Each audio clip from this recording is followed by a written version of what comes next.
inilabas yung expose po ni Pangulong Rodrigo Roa Duterte sa tulong ni Congressman Sid Pungab, yung nagpapakita na blanco po yung mga bilyon-bilyong halaga ng appropriation o allocation na nagmula sa Bicameral Conference Committee report na siyang naging pundasyon nung tinatawag nating GAB o yung General Appropriations Bill, na siya naman, nung enrolled bill na, siya namang inaprubahan at pinirmahan ng Pangulo ng Republika ng Pilipinas. Yan po ang ating pag-usapan. Pakita ko lang muna kasi nagiging mainit ang usapan at tila linilihis ng Malacanang yung expose na ginawa ni Pangulong Duterte, and I was present during that night. Ang pinag-usapan ho namin doon, ang nadiskubre po ni Congressman Sid Ungab ay ang mga blankong halaga pagdating doon sa final Bicameral Conference Committee report. Bicameral Conference Committee report. Final na po iyon sapagkat ratified at pirmado ng mga miyembro ng Senado at ng House of Representatives. Pirmado yun ng puno ng delegasyon ng Senado, pirmado rin po yun ng puno ng delegasyon ng House of Representatives. Ito nga po yung ating ipinakita. Dahil sinasabi nila, fake news daw po na may mga blanco doon sa Bicameral Conference Committee report. Ito po yung report, mga kababayan. Kayo po ang humusga, kayo po ang magsabi at ating pong labanan ang fake news ng Malacanang. Ang sinasabi po natin dito, panay blanco, bilyong-bilyong pisong halaga, blanco, itong Bicameral Conference Committee report. Pirmado po ito. Wala pong nagsabing blanco yung GAA, yung General Appropriations Act. Malacanang po nagsabi nun. Linilihis nila itong usapan. Ang inexpose po ni Pangulong Duterte at ni Congressman Sid Ungab ay ang mga blanco pagdating sa bilyong-bilyong pisong halaga ng Bicameral Conference Committee report na siyang naging pundasyon at basihan nung General Appropriations Bill, at nung enrolled bill na ito ay pinadala sa Malacanang at pinirmahan ni Bongbong Marcos at naging General Appropriations Act. Pati po yan tatalakayin natin para maunawaan po ng higit sa marami nating kababayan yung tinutawag nating budget process. So malinaw po sa ating saligang batas. Una-una nabasag po natin yung fake news sa Malacanang. Wala daw pong blanco, yan po, blanco lahat. Bilyon-bilyong piso blanco. Ito ho yung aking sinabi kagabi na paano ka napunta sa 6.32 trillion pesos na taon ng budget for 2025. Panay blanco po ito. Ibig sabihin, yung 1 plus 1, hindi na po magbabago yun, 2 ho ang sagot doon. Yung 2 plus 2, ang sagot po doon ay 4. Pero yung 3 plus blank, hindi po maaaring maging 6.32 trillion ang magiging kasagutan doon. Kahit po mga batang nag-aaral sa elementary, alam po yung kasagutan sa 3 plus 3. Pero hindi po kayang sagutin ng kahit na sinong scientist o inventor o henyo yung tanong na 3 plus blank is equal to 6.32 trillion pesos. Yan yung malaki nating pinag-uusapan at nadiskubre at inilahad ni Pangulong Duterte at ni Congressman Sid Ungab. Nandun po ako nung gabing yun, nung amin pong pinakita ito, na hindi po ito peke. Ayan po, ang Malacanang po ang nagpapalaganap ng fake news. Pinipihit po nila yung usapin sa GAA. Wala pong nagsabing may blanco yung GAA. Ang sinasabi natin, blanco, itong final document na naging basihan ng GAA. Iyan ang pinag-uusapan natin. Kay Balitang Hopya Money Popcorn, ano po ba ang BICAM sa GAA? Yung BICAM, wala po yun sa GAA. Babanggitin ko po yan. Malinaw ho sa ating saligang batas. Silipin po ninyo, pakisilip po ninyo, Article 6, Section 24, that all appropriation, revenue, or tariff bills shall emanate or originate exclusively sa House of Representatives. Malinaw po yan. Yung ating mga nakasubaybay na magagaling na abogado, yung mga nag-aaral ng batas sa law schools, alam po nila yan. At pati po mga ordinaryong Pilipino, dapat po silipin ninyo yung ating saligang batas. Malinaw po sa ating saligang batas, Article 6, Section 24. All revenue, all tariff, all appropriations bill shall, to the exclusion of all other bodies, shall originate exclusively sa House of Representatives. So walang ibang pwedeng pagmulan yan. So nalinaw po natin yung constitutional basis or provision. Ngayon, yung annual budget magmumula lamang sa House of Representatives, originally appropriation. Pero yan po ay isusumiti ng Executive Department nung tanggapan ng Pangulo. Meron pong tinatawag na President's Message o yung budget message ng Pangulo at nandyan din po yung National Expenditure Program. Nandyan po nakadetalye kung ano-ano yung mga inihinging funding o pera ng Executive Department para sa parating na taon at ito yung mga kinakailangang priority na pondohan ng ating Kongreso. At bukod po dyan, meron pang isang document na kasama. So meron na po tayong mensahe ng Pangulo, meron na po tayong yung NEP, yung National Expenditure Program, may kasama din po yan yung BESF, yung Budget Expenditures and Sources of Funding. Kinakailangan po yun kasi kinakailangan nagbabangga yung mga dokumentong yan para hindi naman po pwedeng blanco. Kagaya po nito blanco. Kaya po merong Budget Expenditures and Sources of Funding para po maiwasan yung blanco. Hindi ka pwedeng humingi o mag-request ng appropriation kung wala kang magiging source of funding o pagkukunan ng pera. So andito na po tayo, sinumite yung annual budget, yung panukala ng Executive Department. Nagbalangkas po ang mababang kapulungan. Yung Kongreso, makikita nyo naman yan, nakatelevise pa nga yan, hindi ba? Yung sinasabi nilang, you have to defend your budget. Sa mga secretaries natin ng iba't ibang department, tumutungot po sila roon, iba't ibang bureau, iba't ibang ahensya, pati ang constitutional bodies po na tinatag ng ating saligang batas, nandiyan po yan, nagpupunta po sa Kongreso, nagpupunta po sa Senado, they are defending their budget. Talaga pong magagaling naman yung mga technocrat natin, magagaling po yan. Subalit, kahit po na-defend na nila yung kanilang budget, meron pong unconstitutional body or committee na hilig makialam. Dito po nagka-problema. Yung Bicameral Conference Committee, yung BICAM, kung tawagin natin, BICAM. Yung Bicameral Conference Committee, it is just a mechanism to reconcile conflicting figures, yung mga numero, yung mga amount, or conflicting items that are in the appropriations bill. Hindi po pwedeng gumawa iyan o humulma ng sarili nilang bersyon ng budget. Malinaw po sa ating saligang batas. All appropriation, tariff, revenue bills, etc. shall originate exclusively in the House of Representatives. Article 6, Section 24 of our Constitution. Bibig sabihin doon po sa mababang kapulungan. Pero meron po yung Bicameral Conference Committee. Yung Bicameral Conference Committee, meron pong delegasyon dyan ng Senado.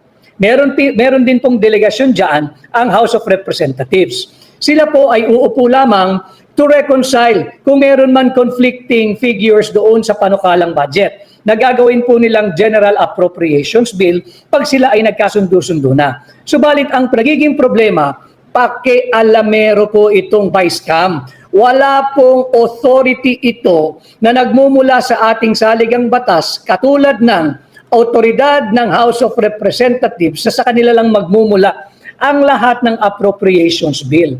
Ano po ang nangyari nung yung nagdebate na ang mababang kapulungan at yung Senado? Natapos na po yan, reconciliation na lamang po yan, December 11 nga po yata naganap yung BICAM na yan, at yan dapat titingnan lang. Yung mga ire-reconcile lang, pagkakasunduin, pagtutugmain, yung mga halaga, yung mga numero, yung mga items diyan sa appropriations bill na hinihingan natin ng funding. Yun lang po ang trabaho ng BICAM. Subalit nung dumaan sa BICAM, nitong December 11, 2024, nagbago po yung itsura ng panukalang budget. Yan po ay unang-una na basihan sa pagiging unconstitutional ng 2025 budget. Sapagkat hindi na po ito yung panukalang budget na hiningi ng tanggapan ng Pangulo. Hindi na po ito yung linalaman ng President's Budget Message. Hindi na po ito yung linalaman ng National Expenditure Program. At lalong hindi na rin po ito ang linalaman at pagkukuhaan ng pondo na naayon sa tinatawag nating budget expenditures and sources of funding. Bawal po ito, unconstitutional po itong ginawa ng BICAM. kay Edison Monsayak. May mga vlogger po, Attorney Vic, palusot nila, draft lang daw po yung ipinakita ni Pangulong Digong. Edison Monsayak, alam po ninyo, wag nating kausapin yung mga vlogger na hindi ho naiintindihan yung kanilang binablog. Ito po, pinapakita ko sa inyo, pirmado. At binanggit ko na po sa inyo yung constitutional basis kung bakit sa House of Representatives nagmumula ang lahat ng appropriations bill. Bukod po rito, may next page po ito. Para sabihin talaga natin na walang fake news. Pasensya na ho kayo. Paipakita na natin lahat. Ayan po yan. Para ho nakikita ninyo, dahil labanan natin, sabi ng gobyerno, labanan ng fake news. Labanan natin. Pakita natin yung mga dokumento. Ito po yan. At public document po ito. Hindi po pwedeng sabihin ito'y confidential document. Paano confidential? Budget ng Republika ng Pilipinas to. Lahat po ng Pilipino ay dapat makisali sa usaping ito. At ito po yung kanyang third page. Para lang makita ninyo, dahil dapat ituwid natin yung mali ng Malacanang. Sinubo nila yung mga mambabatas dapat yung mambabatas ang sumagot Total, tinawag ninyong fake news. Ito ho yung totoong kopya. At bisitahin po ninyo yung rules ng House of Representatives ng 19th Congress. Meron po dyan, malinaw po dyan, na kapag pinal na yung committee report, pipirmahan po ito ng mga miyembro ng committee involved. In this case, yung Vice Cam. Pipirmahan po ito ng chairman ng mga komite. Nung Finance Committee ng Senado, pirmado. Yung chairman po ng appropriation ng House of Representatives, pirmado. Ito po yun Pirmado po, ayan po sa ibabaw. Yan po yung mga pinuno ng Senado at pinuno ng House na panel.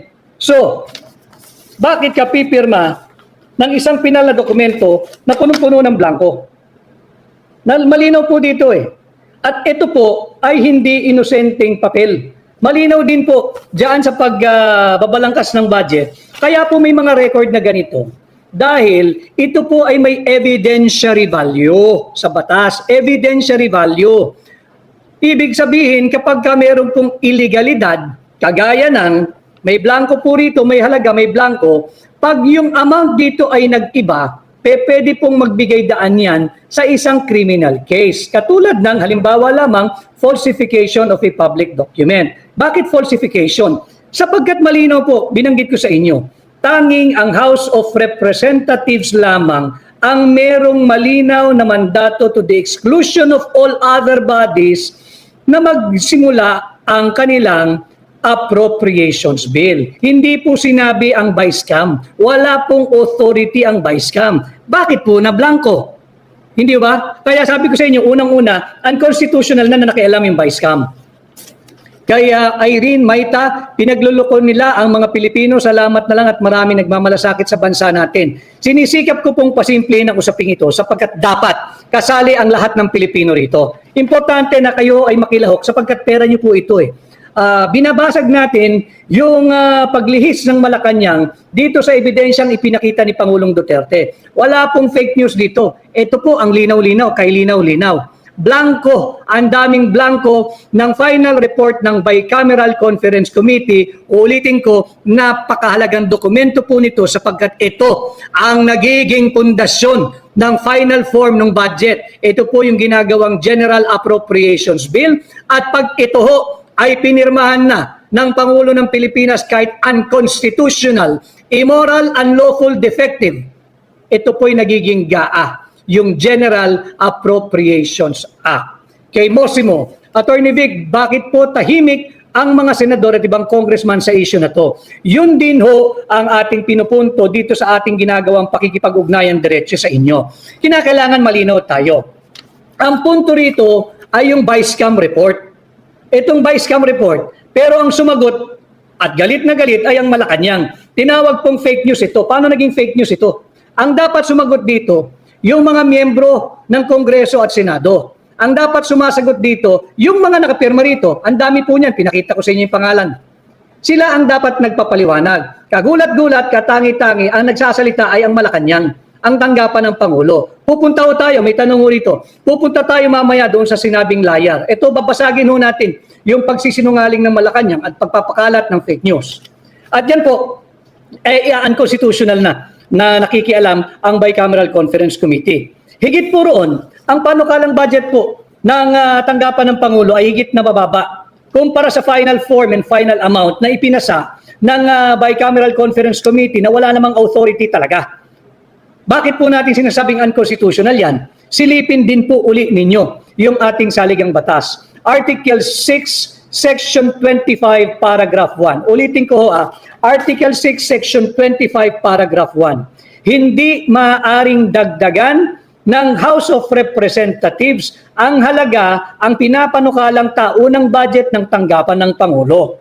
Hindi nila ito maaaring palakihin, maaari nilang bawasan, pero hindi maaaring dagdagan. Unconstitutional po iyan. At ulit, dito po sa 2025 unconstitutional budget, pangalawang basihan kung bakit po unconstitutional. Higit pong bumukol yung panukalang budget ng tanggapan ng Pangulo nung ito po ay dumaan na sa Vice-Cam. Itong Vice-Cam na to, uulitin ko, wala pong authority ito sa ating saligang batas na pakialaman ang ating taunang budget. So dalawa na ho, yung ating basihan ng pagiging unconstitutional. Ito naman po, pag-usapan natin, yung sinasabing nagsisinungaling, sino po ang sinungaling? Blanco po yan eh. Malinaw po, blanco po yan. Ito po yung mga pumirma. Yan po yung mga pumirma. Blanco po ito. So wala pong pagsisinungaling na ginawa nung kami po ay naglahad sa sambayan ng Pilipino kasama si Pangulong Duterte at si Congressman Sid Ungab. Para lang po sa kaalaman ng sambayan ng Pilipino, si Congressman Sid Ungab ng Davao ay isang veteranong mambabatas. Ang kanyang pribadong buhay, siya po ay isang bangkero. Banker po si Congressman Sid Ungab, magaling po iyan at buo po ang integridad niyan. Siya po bilang congressman ay naging chairman din ng Ways and Means Committee. Ways and Means, ano po ginagawa ng Ways and Means? Si Sid Ungab, nung panahon po ni dating Pangulong Noynoy Aquino at ang speaker po niyan ay si Speaker Sani Belmonte, pagtanong po nyo, siya po ang chairman ng Ways and Means Committee. Siya po yung nagpasa ng batas na binubuwisan yung mga sin products, yung tobacco, yung sigarilyo, yung alcohol, at yung tinatawag nating mga produktong gumagamit ng mga sweetener or sweetened beverages and sweetened products. Bakit po importante nating masabi yun? Because that is a landmark piece of legislation dahil yung pera po, yung revenue na kinikita ng gobyerno mula dyan sa excise tax on tobacco, on alcohol, on sweetened food and beverages, yan po yung nagpopondo automatically sa tinatawag nating Universal Healthcare Law o mas kilala doon sa PhilHealth na siniro po ng Marcos administration ngayong taon. Yan po ang expertise ni Congressman Sid Ungab. At bukod po dyan, siya po ay nagsilbing minsan bilang Vice Chairman ng Committee on Appropriation. So maalam talaga ito pagdating sa proseso ng budgeting. At higit sa lahat, si Congressman Sid Ungab ay 2 beses naging chairman ng Committee on Appropriation.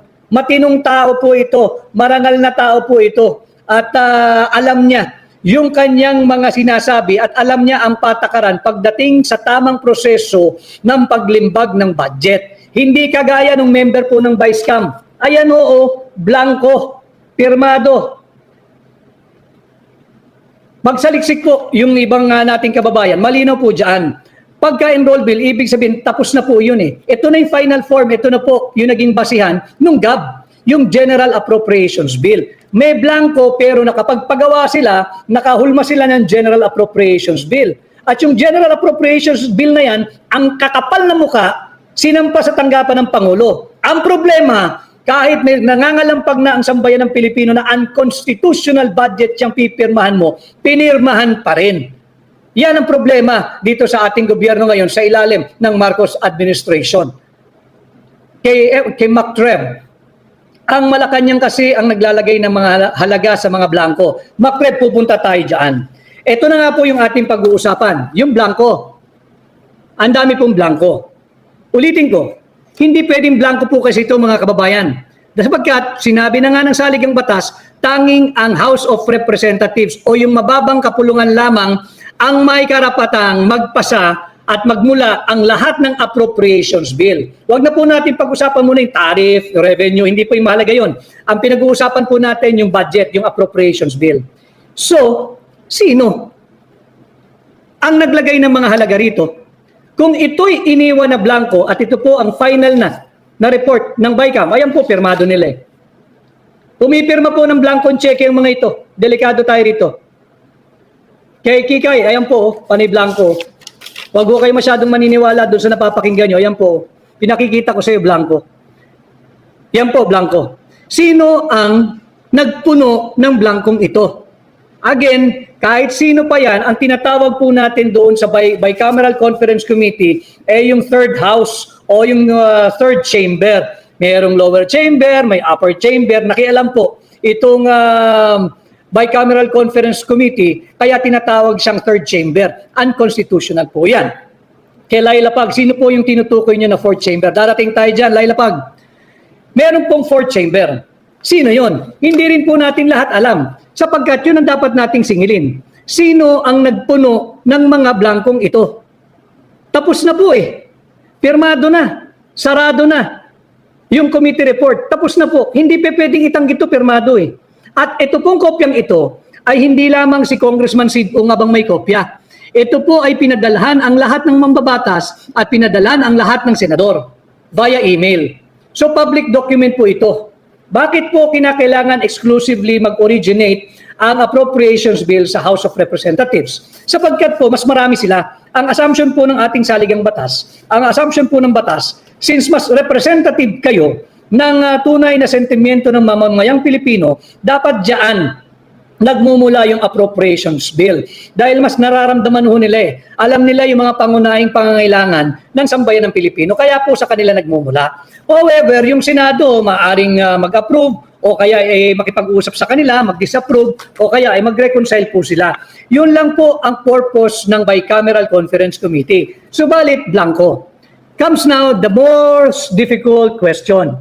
Sino ang nag-fill up ng mga blankong ito? Hindi po maaari yung chief of staff ng mga kongresista at mambabatas. Lalong hindi po pwede yung kung meron man silang itinatag na technical working group. At lalong hindi pwede kung executive department ang nag-fill up nito. Bawal ho yan sapagkat malinaw sa ating saligang batas. All appropriations bill shall originate exclusively in the House of Representatives.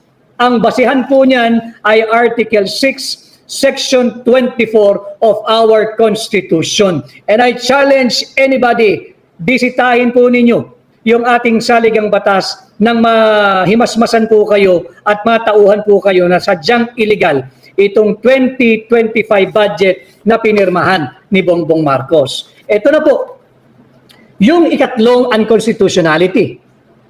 Sino ang pumirma o sino ang naglagay ng mga halaga sa mga blankong ito? Hindi ho kasi pwede, malinaw po rito eh. Sa omnibus motion, meron po nakalagay dito sa kanilang, ito po lahat galing sa kanilang report.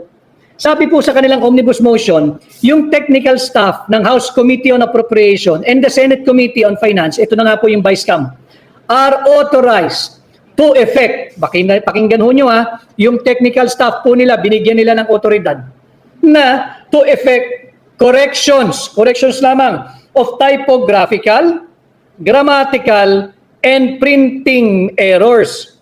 Yan po ang malinaw dito. Ang pwede lang nilang punan o tamain ay yung mga effect corrections of typographical, yung spelling, halimbawa. O kaya yung mga grammatical, mali po yung English. O kaya yung mga printing errors. Pero hindi po nila pwedeng pakialaman yung halaga nito. Hindi po nila pwedeng lagyan ng kahit magkanong halaga, kahit 1 sentimo ang mga blankong ito. Bawal po yun, illegal po iyon, unconstitutional po iyon. Now, having debunked the fake news of Malacanang, malinaw po kung sino ang nagsisinungaling. Malinaw po kung sino nagpapalaganap ng fake news. Ang usapin po dito ay ang Bicameral Conference Committee final report. Ito po iyon, puno ng blanco. Ayan o, Blanco, paano mo lalabanan ito? Dokumento ito galing mismo sa House of Representatives. At lahat ng congressman at lahat po ng senador ay may kopya nito.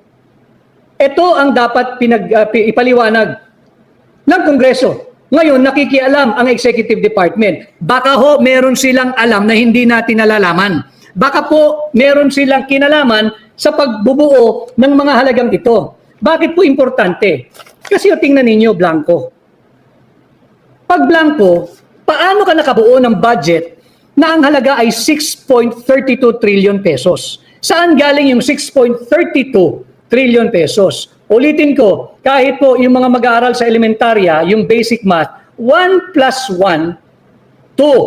2 plus 2, 4. Pero kahit po kayong napakatatalino nyo ng lahat na nakasubaybay po sa akin, sagutin po nyo ito, 3 plus blank, magkakanong lalabas ang halaga? Ang hirap po sagutin, hindi ba? 3 plus blank, ang lalabas sa halaga ay magkano? Hindi po natin matiyak. Yun po ang nangyari dito sa 2025 budget. Itong mga blankong to, merong isang grupo na nagpuno ng mga halaga nito. Sino yun? At kung sino man kayo, wala kayong authority. Bawal yan. Whether yung nagpuno nito ay nagmumula din sa subcommittee, kung may subcommittee ang Vice-Cam, o dili kaya sa Executive Department, baka may nakatagong fourth chamber dyan, na sila ang pupuno ng mga halagang ito. Kaya importanteng nalalaman ho ninyo ito bago po matuluyang ilihis ng gobyerno ang kanilang naratibo. Ang naratibo po, Blanco, yung Bicameral Conference Committee report. Importante po ito at sabi ko nga ho kanina, lahat po dapat ay recorded. May record po, ito na nga po yung record, pinapakita ko sa inyo. Sapagkat itong papel na ito is not an innocent piece of paper or document. Ito po'y may evidentiary value. Ano po yung evidentiary value nito? Unang-una, Blanco, paglabag sa ating saligang batas. Pangatlo, yung mga pumirma po rito, it's a clear abandonment of a sacred constitutional mandate, of a sacred constitutional duty na bantayan ang kaban ng bayan at kahit isang sentimo ay hindi dapat masayang. Yan ang value ng dokumentong ito. Hindi po ito innocent piece of paper. Yan ang kainaman din naman sa gobyerno. Napakarami po kasing kopya nito. Hindi ka pwedeng basta-basta na lamang manloloko ng sambayan ng Pilipino. Naakala mo, walang lalabas na dokumento na magpapakita ng kalokohan ninyo. Kaya Elaine Banares, where is the credibility of our senators and congressmen who signed? Members of the Vice-Cam. At wala pong nagsisinungaling sapagkat ito po talaga ang linalaman ng final Bicameral Conference Committee report.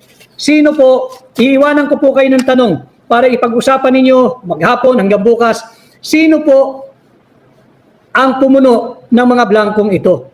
At kung sino man po ang pumuno nito, criminal act po iyan. Dapat ka o dapat kayong managot. Bawal po iyan. Tigil nyo na po ang inyong pambubudol sa sambayan ng Pilipino. Muli ho, maging vigilant po tayo, magsama-sama po tayo. Ngayong 2025, magkaisa tayo, maghatid ng bago sa Senado.